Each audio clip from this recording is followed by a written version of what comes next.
Bismillahirrahmanirrahim. Assalamualaikum warahmatullahi wabarakatuh. Jumpa lagi dengan Padri MPD CGP Angkatan 4 Kota Pekanbaru, Provinsi Riau, dengan pengajar praktik Bapak Junikardi MPD dan fasilitator Bapak Soeharto. Pada kesempatan kali ini saya akan menyajikan modul 1.1a.6 tentang refleksi filosofis pemikiran Ki Hajar Dewantara. Ada 4 pertanyaan untuk menjawab refleksi filosofis pemikiran Ki Hajar Dewantara.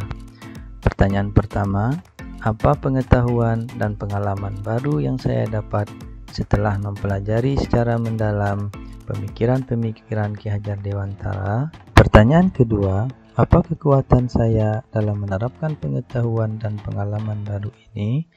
Pertanyaan ketiga, apa hal-hal yang perlu saya ubah dari diri saya agar dapat menerapkan pengetahuan dan pengalaman baru ini? Pertanyaan yang keempat, apa perubahan konkret yang akan saya lakukan setelah memahami pemikiran Ki Hajar Dewantara? Untuk menjawab pertanyaan pertama, apa pengetahuan dan pengalaman baru yang saya dapat setelah mempelajari secara mendalam pemikiran-pemikiran Ki Hajar Dewantara adalah sebagai berikut.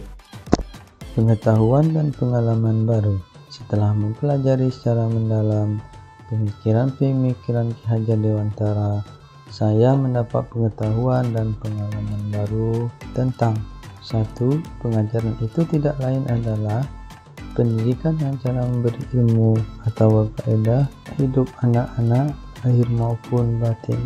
Pengetahuan dan pengalaman baru yang kedua adalah pendidikan diartikan sebagai tuntunan dalam hidup tumbuhnya anak-anak. Maksudnya pendidikan yaitu menuntun segala kodrat yang ada pada anak-anak agar mereka dapat mencapai keselamatan dan kebahagiaan yang setinggi-tingginya baik sebagai manusia maupun sebagai anggota masyarakat. Pengetahuan dan pengalaman baru yang ketiga adalah pendidik peranannya ibaratkan seorang petani atau tukang kebun yang senantiasa selalu menuntun peserta didiknya untuk tumbuh dengan baik. Pengetahuan dan pengalaman baru yang keempat adalah pendidik sebagai pamong dalam memberi tuntunan dan arahan agar anak tidak kehilangan arah dan membahayakan dirinya. Seorang pamong dapat memberikan tuntunan agar anak dapat menemukan kemerdekaannya dalam belajar. Pengetahuan dan pengalaman baru yang kelima adalah pendidikan anak berhubungan dengan kodrat alam dan kodrat zaman.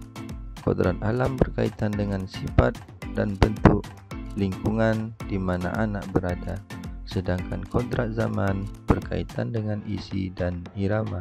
Sahabat CGP yang luar biasa, pertanyaan kedua refleksi filosofis pemikiran Ki Hajar Dewantara adalah, apa kekuatan saya dalam menerapkan pengetahuan dan pengalaman baru ini? Kekuatan saya dalam menerapkan pengetahuan dan pengalaman baru ini adalah, yang pertama, keyakinan kepada Allah Subhanahu wa taala, Tuhan yang Maha Esa. Kemudian yang kedua, semangat dan motivasi untuk suatu perubahan dalam meningkatkan kompetensi secara kontinu. Kekuatan yang ketiga, menuntun semangat dan kemauan peserta didik dalam mendapatkan pendidikan untuk mencapai keselamatan dan kebahagiaan yang setinggi-tingginya, baik sebagai manusia maupun anggota masyarakat. Kekuatan yang keempat, terjadinya penerapan nilai-nilai karakter dan berbudi pekerti yang luhur, perpaduan antara gerak pikiran, perasaan, dan kehendak atau kemauan sehingga menimbulkan tenaga. Pertanyaan ketiga untuk merefleksi filosofis pemikiran Ki Hajar Dewantara adalah, apa hal-hal yang perlu saya ubah dari diri saya agar dapat menerapkan pengetahuan dan pengalaman baru? Adapun hal-hal yang perlu saya ubah untuk menerapkan pengetahuan dan pengalaman baru, yang pertama adalah sistem pembelajaran yang harus berpusat pada peserta didik atau student centered learning. Yang kedua, sebagai guru tidak hanya mengajar tetapi menuntun peserta didik agar lebih berkembang dan tumbuh dengan baik. Yang ketiga, penanaman nilai-nilai karakter yang berbudi pekerti luhur. Perpaduan antara gerak pikiran, perasaan, dan kehendak atau kemauan sehingga menimbulkan tenaga.